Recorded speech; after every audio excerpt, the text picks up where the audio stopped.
All right, ladies and gentlemen, you're here with Inside My Head, and I'm sitting here with the co-host, Mr. Matt Stewart. What's up? And my other co-host, Mr. Joe Dan Cornett. Hey, what's up? Mr. Larry Bird's the greatest player himself. Oh, God. Come on, I know. I don't think you'll ever live that down. I'm gonna get flack for that forever. I think. Forever. Yeah. I'm gonna go with Larry Bird. Larry Bird. Larry Bird. Larry Bird. Yeah.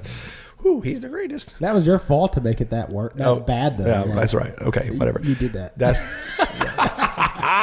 Starting off hot today. I you deserve just it. proved you're the whitest of white guys by saying Larry Bird, bro. He is from Greenbrier. Wow. And I if can some of you jump- guys out there that are watching that don't know our area, Google Greenbrier. Easy. Hey, now let's not go there. Let's not go there. But I can Wow. jump. I can jump like a whole 2 inches too. Like y'all should see it. It's crazy. Good job, Woody.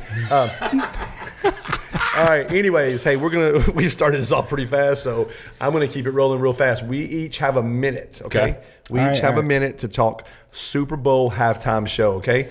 And which one of you guys want to go first? Joe Dan Here. does. Oh, heads or tails? It's me. Heads or tails? Tails never fails. Yep, tails. Tails, you win. Okay. All right, so here we. No. So All right, here we ready? Hold up. okay. Hold on. All right, yeah, set the I'm gonna pull timer. up the Yeah, timer. yeah. Wait Pull up the for the timer. clock. Right. Yes. Right. Yeah, hold on. Here we go. And yeah, I know. Shit, here we go. Ready? And you are go. All right, so I love the halftime show. I thought that was like our era, especially our era. Absolutely. No offense, Jamie, but sort of offensive. But I loved everything about it. The stage, everything they did about it was just so good. Now, the one thing that I will say, though, is that I get disappointed when I watch, and I think that they're lip singing. And I think that there was Mary J. was lip singing. There's no way she's running around doing all that kind of stuff in her 50s and not out of breath and still just nailing it, just like the record, you know. But I will also say Eminem and Snoop were like the most pure. Their voices fluctuated differently. Like it was just, I could tell they were like, actually doing it. So, but yeah, I loved it. And I thought 50 Cent, man, I thought he did great. I think he was lip singing. There's no way he's hanging upside down and his voice doesn't fluctuate, you know, and stuff. So I think he was lip singing too. But man, it was just, it was awesome. Out of time. All right. You all are right, out of time. I'm done. All right. So we're gonna reset the clock. Am I up? Yes, you are up. Go. I absolutely loved the halftime show. You come from a background of being in the music industry. Right. Coming from that, where you see artists knowing when they're. If you had never told me that they were lip singing, I would have never known. Right. Because I'm not looking at that. I'm not listening for my ear is not in tune for that. That being said, I loved it because it was for our audience. It was for us. It wasn't for this generation. It wasn't for necessarily Jamie's generation or even my dad. You know, speaking my dad into existence right now, my dad, after that halftime show on Facebook, goes, "Great halftime show. Wish I could have understood a word of it." And then literally on that, I said, "Hey, Pop, turn your hearing aids up." Which is funny because he actually does wear hearing aids. But I love the halftime show because of the nostalgia that's there with Dre and Snoop and 50 and Eminem and even Mary J. I think it was great. I think the setup was fantastic. The changeover from artist to artist to artist, the way they planned it, I thought was great. Overall, I think it's, for me, one of my favorite halftime shows. What a great way to end it right there. Oh, yeah. Yeah, that's good.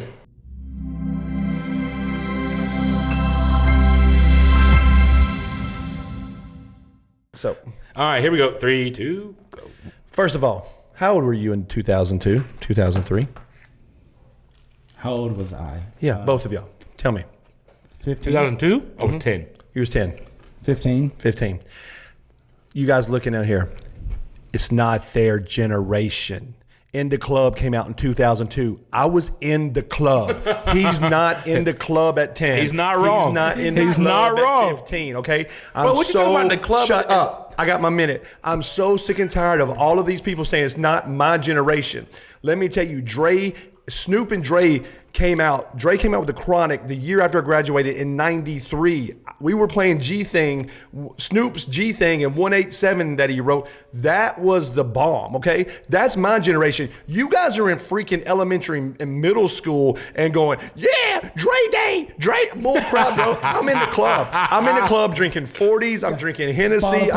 Bub. Bro, yeah. Yeah, all right. Okay, so I don't care. That's fine. Halftime show was great. Punks. Y'all can cut mine out. Hey, I'll give you that though. I'll give you that one, bro. I'll give you that one. I'll give you that one. You made yourself not look so old right there. I feel you. Nothing against you. Sorry, let me take the fuller out of your mouth and maybe you can sing in the club. Woo! Let me back up for the mic real quick. That is hot.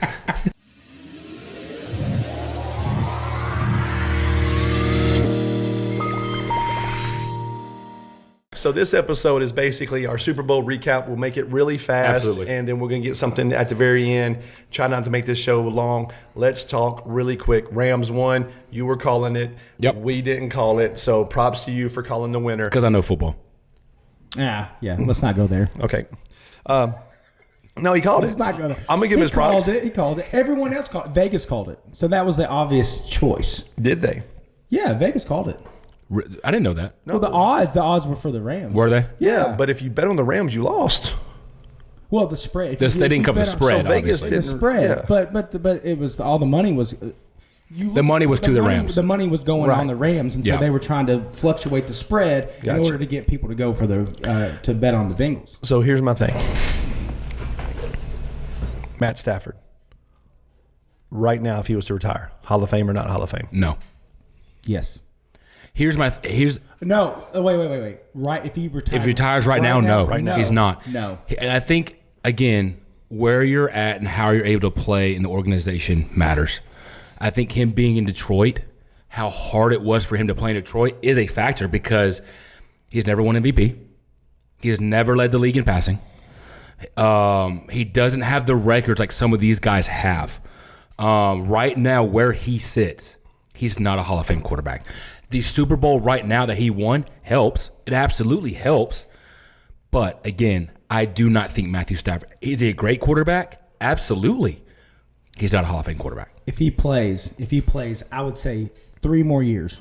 Just 3 more years, okay? He is a week older than I am. So 30. He's 34. He just turned 34. By the way, in February. Matt Stafford was also not in the club. He was not in the club. That's true. But so here's some stats. Here's some stats though. Okay. Right now he's 5 yards away from 50,000 yards passing. Okay. With 323 touchdowns, and that was all with the miserable Lions. Like, who the hell else could do that? Like, who else could do that? Like, with the Lions, except that you were throwing a Megatron. So you threw the Megatron. Absolutely. To a Hall of Famer. To a Hall of Famer. Absolutely. Exactly. So he had that. But other than that, he didn't have anything else. And it was a miserable, just absolutely miserable organization. Still is today. And he still puts those stats up. So if he was close to 5,000 yards passing. Absolutely. Don't quote me on it. But he was very close to 5,000 yards passing this season as well. Yeah. So give him 3 more. Give him 15,000 to 20,000 yards more. Then he's going to be at 70,000 yards, and then who knows how many more touchdowns too. Go ahead, Jay. All right. How many yards does he have? Yeah, he's 5 away from 50,000. Yeah. So let's just say And he has how many touchdowns? 323. Please throw how many quarterbacks are close to that number or in that number. No, Aaron Rodgers, I got him 55,000. Yeah. But Aaron Rodgers, 449 touchdowns, 93 interceptions. That's the most amazing stat about Aaron Rodgers is 93 interceptions. That is crazy. That's it. amazing.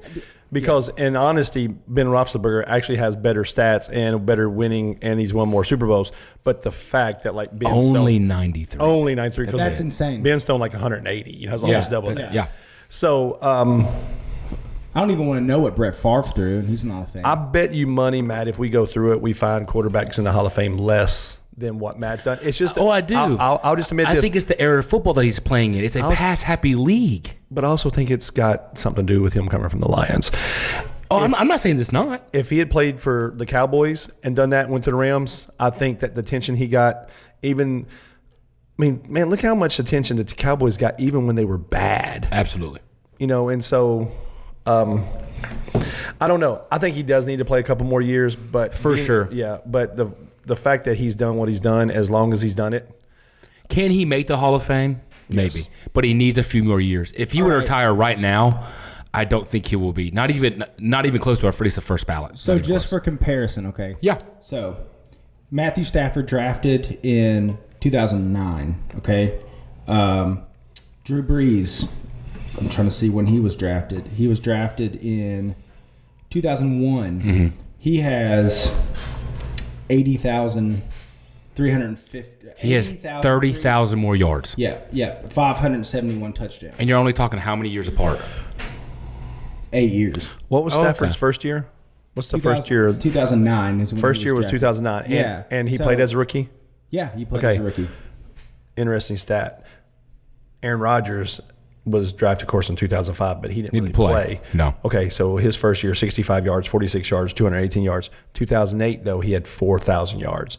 So if you take that 55,000, Stafford's right on point with his yardage. Yeah, he is. And that, Well, I will also say Aaron Rodgers is being exposed. I think there have been so many people who have been Aaron Rodgers is the best quarterback to be in the NFL right now, but he cannot win in the playoffs. I'm not going to say that I didn't purposely bring up Aaron Rodgers to do exactly that. He cannot win in the playoffs, y'all. And I'm telling you, I think he's being exposed. I think so. I think so a little bit. But, this I heard a stat the other day, and I can't remember where I got it from. But he's only thrown one touchdown to a first-round draft pick. His entire career, he's only thrown one touchdown, and that was, and I can't remember who it was. A first-round draft pick doesn't dictate how good you are. You look at Devontae Adams, I'm just saying what you have around, like what you have Jordy around Nelson. You, though. Bro, hold up. Wait a second. Talk about the Steelers. Bro, we got third round. Antonio Brown's like a third rounder. A first-round draft pick doesn't designate your talent or skill level. And all these guys, if there's any NFL players watching this podcast, which I'm sure they're not, they're going to come at you for that because it does not matter what round they're drafted in. And I'll contradict myself in saying that Tom Brady made a career off doing the same thing. Exactly. I mean, now, granted, he had Randy Moss, like his height. Come on, dude. But Wes Welker, Danny Amendola, Julian Edelman. If he made them what they are. If he was on, absolutely. And I hate to say it, but if he was on the Titans with Ryan Tannehill, like that would have not happened. Absolutely. So I'm contradicting myself, but I'm also saying though the reason he's frustrated right now is because the Green Bay Packers have never put anybody or never made. They said we got a stud around us right now. He's we had have a talent. stud quarterback. He's had talent. And we don't. Then you even throw in guys that we don't even think about. Jimmy Graham. Jimmy Graham's played for the Green Bay Packers. He was a phenomenal tight end. Devontae Adams. Jordy Nelson. Like, bro, he's had talent. You can't say he's never had talent because he has. Now, I will say, Mike Mularkey, I don't think he's a good coach. Matt LaFleur, there's a reason why the Titans fired him. Matt McCarthy. Mike McCarthy. Yeah, McCarthy. excuse me. LaFleur, there's a reason why the Titans fired him. I don't think he's going to be a great head coach. I think Aaron Rodgers is the head coach of that team. Aaron Rodgers, I think, is being exposed for who he truly is as a quarterback. Is he a gunslinger and has an incredible arm? Absolutely. Can he make things happen with his feet in the backfield? Absolutely. But he cannot win the big game. And it's beginning to be I cannot remember the stat of what he is in the playoffs right now, but it's not good. He's been to 2 Super Bowls and won one, right? Yeah. Correct? Yeah. And one was against your Steelers, right? Mm-hmm. Yep. So what's the argument with Matthew Stafford? He's right there with him. I already said Matthew Stafford's not a Hall of Fame quarterback. And that's why my I don't believe that Aaron Rodgers is as good as what people have built him, but that's what I'm saying. But that's me because I don't like Aaron Rodgers.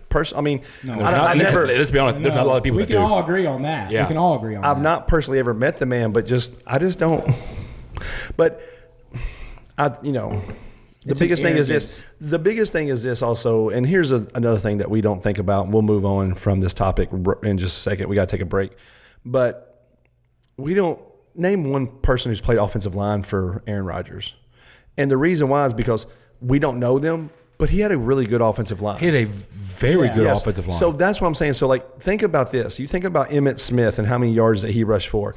Just think if during the same exact era, if Barry Sanders played for the Cowboys and ran behind that offensive line. Holy Jesus. Yeah. Yeah. And give to Barry credit for what Barry did without an offensive line, running for his life.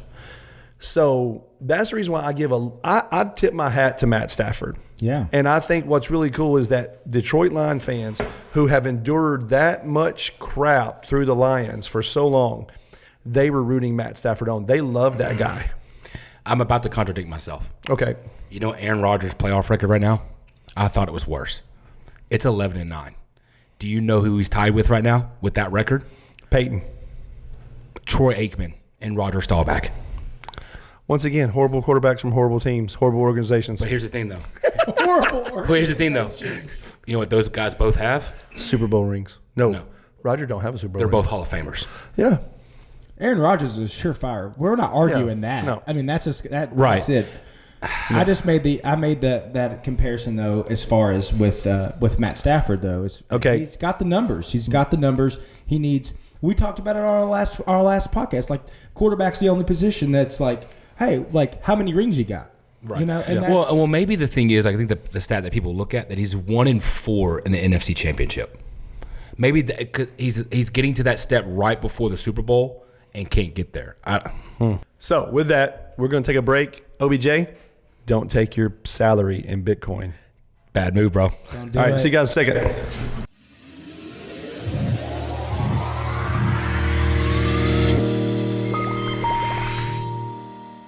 All right. Wow. Anyways, all right, we're going to end it with this. We're going to end it with this, and we didn't get to do it the last couple of shows.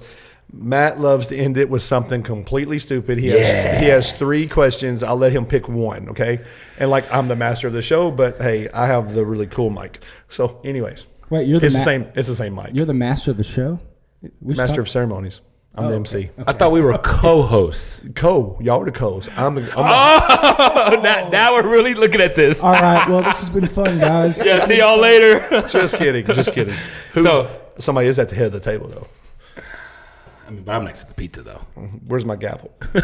All right. So we still look good from an angle. That's the reason why I'm sitting here, so you don't have to see me from the side. my question to end this show. Okay. You know, a few weeks ago we talked about if you're in a crowded room. Yes, we know. Okay. We know. Yeah. Is cereal a soup? Do you eat soup, any other soup for breakfast? I mean, I do. Really? What soup Yeah. you eat for breakfast? Leftover soup, man. I make homemade vegetable soup. For breakfast. Yeah, morning. for breakfast in the morning. I would much rather have vegetable soup for breakfast than cereal. I'm not a cereal guy. I'm not a breakfast guy, so I eat my leftovers. He sits at the table 7 o'clock in the morning. So vegetable soup and a Truly. Here's the thing, though. What quantifies a soup? Does it have to be hot? Is there a code soup? I don't know. I've never had a code soup. I mean, not on purpose. I know. I don't enjoy The only it reason if why I I asked had this it. question because I talked to somebody about this not too long ago, and they're like, "Absolutely, cereal's a soup." And I went, "Is it hot?" And they went, "No, but that doesn't mean it's a soup." Like, No, cereal. Okay. Cereal is a breakfast. I think you need at least. Cereal. I think you need more than 3 ingredients to call it a soup. it's in a bowl, it's a liquid, and you use a spoon. Is that? I don't think know, you man. need- I think Sometimes you you have need- marshmallows. You can put bananas in it. You can do. Okay, then you want to call it a breakfast soup. Then at that point, it's not cereal. I just made something. I like that. I like breakfast soup. I like Okay, that. I mean, like give you're me, saying, it's can you not. give me some of that Captain Crunch breakfast soup? All right. But the All thing right, about it is, hold on. Yeah. Then is grits. Is oatmeal? That's what, I mean, see, the oatmeal doesn't have as much water in it as grits does. But it does. But it does, oatmeal, but it though, does. you add all kinds of stuff to it. Oh, grits you do But too. I add fruit to my Cheerios. I add strawberries or blueberries to my Cheerios. Same thing with oatmeal. Hey, speaking of Cheerios, you know how we taught Andrew to pee in the toilet? You put a Cheerio in there and try to get him to hit it so he'll aim. Hey, I did- one of my most favorite movies ever, The Patriot. Aim small, miss small. All right. Hey, guys, with that, this is Jamie Nixon. This is Matt Stewart. And Joe Dan Cornette. This has been Inside My Head. Thanks, you guys, for watching. Make sure you guys hit that follow, hit that subscribe, and continue to watch us. Thanks a lot.